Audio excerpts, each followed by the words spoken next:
Hey guys, so trying to get this video posted as soon as I can for these reviews for these two EART guitars, EART. They're off of Amazon, so I'm just going to use my camera audio for this. I'm not going to mic up or anything, just kind of talk about them for a second. I did an unboxing for both of them, but yeah, so first one is just their headless model, and this headless model has the trem on it. So they have another headless model that is more of a hardtail, I guess. It's actually the same bridge style that's on NK guitars, which are sold on eBay. I've had one of those before, and I didn't really like it, so I thought I'd try this one, especially since it has a trem, and I'm a big fan of trems. First of all, this is, they tried to go with the more Strandberg style tuners on these, which didn't work for them. I would say it's funny because these are actually backwards, so you go left to tighten and right to loosen. And also they're very hard to turn, so that's a big con for me, at least with this. That and the trem doesn't really stay in tune. So the two things on this is there's actually, I'll throw up some pictures of the trem, but there is this little latch, and this is also, it's not routed out, so it doesn't have like 3 springs like a Floyd or a Hipshot, a trem, or anything like that like a Wilkinson would have. Any Fender style trem will have springs.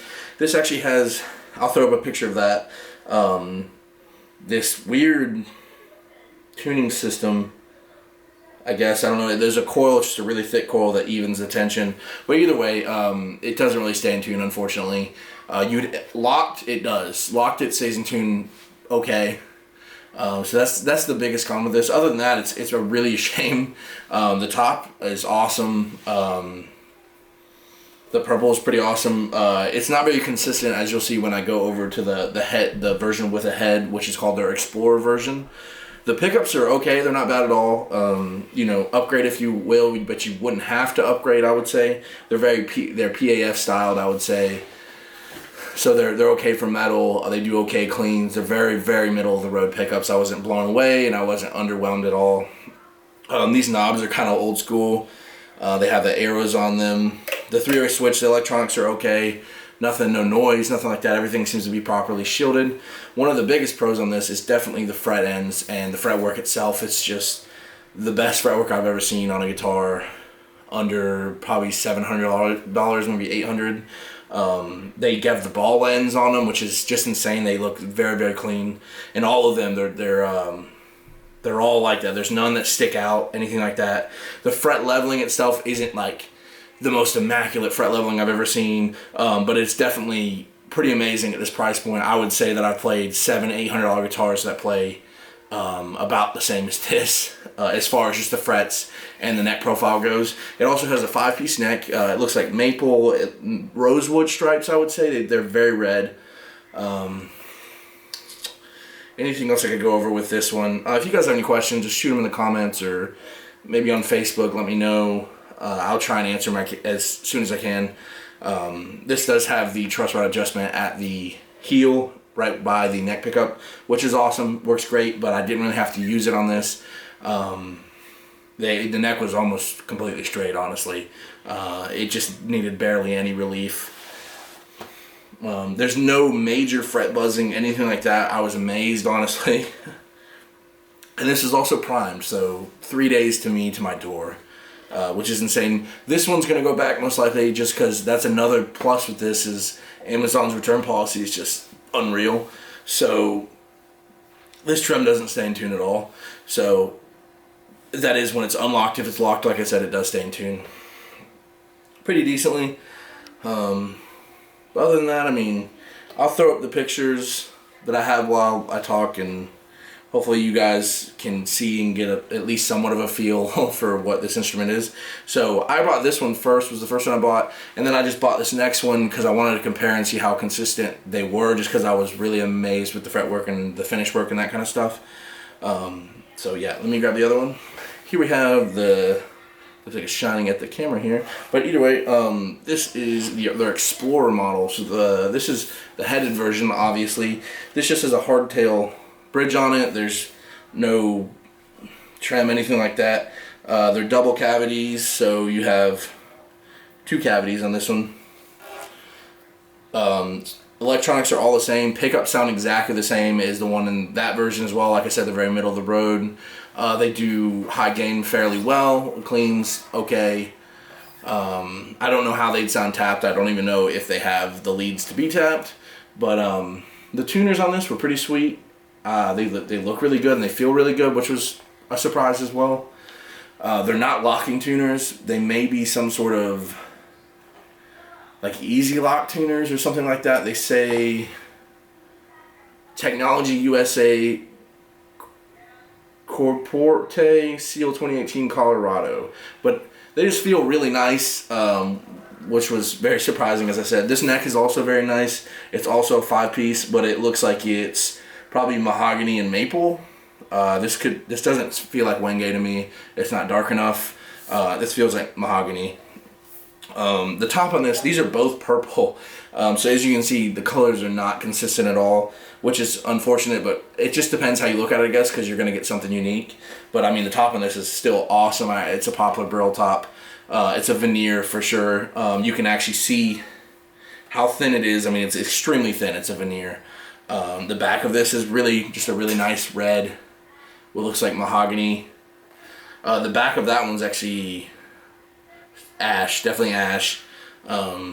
But yeah, I mean, the sanding on this is very good for what I've had out of China. Usually with the finish work, there's these rough spots in the sanding and stuff like that. With this, it's completely smooth and it seems oiled. Same thing with the neck. I mean, there's a few little burrs, just really, really small. Almost, they'll probably go away with play, I would say, once you smoothen it out with your hand. And this fretwork is consistent. It's exactly the same. I don't know what they're doing in China or who's doing it for them, but this fretwork is immaculate. It's just really the fret ends. The fret ends are just insane. The leveling, there's no crazy high spots or anything like that. Like, there's no real crazy, none of the notes are dead at all. There's maybe some slight buzz. Nothing that would require like a refret or any of that at all. Probably just going to require maybe a little leveling and a setup, and you're usually good to go. Just with these two that I've experienced. The nut is really the biggest, I would say the biggest con of this guitar is the nut. And I'm just going to replace that with a Graphtec nut because I am going to be keeping this one because it's just crazy. It's insane for what you're paying and the return policy. This was prime next day to my door, so I literally ordered it and it came the next day. I want to say, or the day after that. So I can't. It's crazy to see this kind of quality coming out of China right now. There's no way it doesn't actually say. Let's see. Okay, it does say made in China, but it's extremely small. Holy crap. Ooh, it is really small. But like I said, EART guitars are EART. I think they just started popping up around this month or last month on Amazon. I wouldn't be surprised if a lot of people buy these up because even the reviews on Amazon are good. That's part of the reason there wasn't a lot of risk in buying these. They're only about $300 a piece, give or take a few dollars depending on the model you get. And for what you're getting, it's just I haven't had any problems. I've had this one I've had both about a week here, and that one, like I said, is gonna go back. I'm just gonna return it, and I'm gonna keep this one because it's just a great guitar. I really wish it had some sort of trem. That would be amazing, or a 7-string version would be insane too. Just with this same kind of quality control.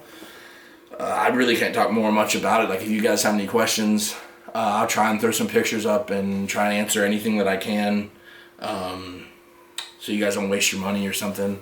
But like I said, the return policy, nuts. So thank you guys for watching. Hope this helps anyone who's planning on buying one of these. I will be doing some sound clips for these. I'll just run them through Neural DSP. I'll do just Nolly. I'll just do the Nolly amp sim, and I'll give you some cleans and some kind of distorted stuff. They'll just be in drop tunings. I'll try and do like a little bit of standard chords and things like that, just so you guys get an idea for how the pickup sound and how there's no buzzing or anything. One thing I didn't go over a second ago was the neck profiles. These actually have compound radiuses, which is another plus in my book. So that just means that it's rounder up here and they get flatter as it goes up. And that's been amazing. Like, these aren't super thin necks or anything by any means, but they are, I wouldn't say they're baseball necks. They're baseball bats either. I don't know how I could really compare it. It's kind of its own thing. Down here it's more of a thin D, and down here it's more of just a comfy C shape, not a really thick like an acoustic guitar neck or anything like that. But that neck for the headless version is exactly the same.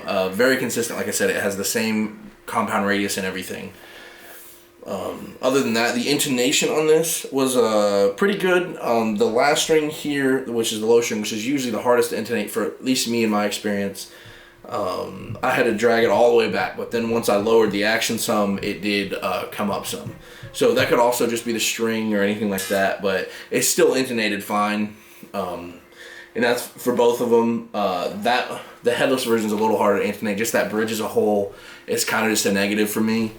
If they had some sort of something that was as streamlined as Strandberg or GOC guitars, like just maybe use the individual saddle pieces instead of just one whole trim piece. That's probably what they should do. I don't know if that'll save them money or just cost them money, and that's why they're not doing it, or they're just trying to figure out their own thing.